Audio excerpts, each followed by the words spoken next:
তোমাদের সাথে আজকে কিছু মনের কথা শেয়ার করা যাক। জানো তো কদিন ধরে আমার অভ্যাসটা প্রচণ্ড খারাপ হয়ে গেছে।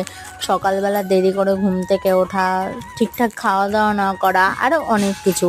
তাই আমি চিন্তা ভাবনা করলাম যে নিজের অভ্যাসটাকে পাল্টানো যাক আর শুরু করা যাক জীবনের এক নতুন অধ্যায়।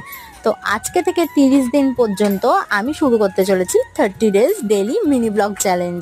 তো আজকে থেকে 30 দিন পর্যন্ত ডেলি আমি মিনি ব্লগ দেবো। তো হাই এভরিওয়ান, সকাল সকাল ঘুম থেকে উঠে চা নিয়ে আমি বসে পড়েছি। তো 30 ডেজ ডেলি মিনি ব্লগ চ্যালেঞ্জের আজকে আমার প্রথম দিন। আর চ্যানেলটাকে সাবস্ক্রাইব করে রাখো, প্রত্যেক দিন ভিডিও পাবে কিন্তু। সকালবেলা চা খেয়ে একটু ভুজিয়া খেয়ে দুপুরের খাওয়া কমপ্লিট করে বিকেলবেলা চলে গেছিলাম ফুচকা আনতে। আর দেখো আমি এখনো অবধি শিনচান দেখি। আমার শিনচান দেখতে খুব ভালো লাগে। আর তোমাদের মধ্যে কার শিনচান দেখতে ভালো লাগে আমাকে অবশ্যই জানিও। তো আমি আজকে ফুচকা খাই। আজকের ভিডিওটা এই পর্যন্তই। এবার থেকে ডেইলি ভিডিও আসবে। চ্যানেলটাকে সাবস্ক্রাইব করতে বলো না আর লাইক করে দিও ভিডিও।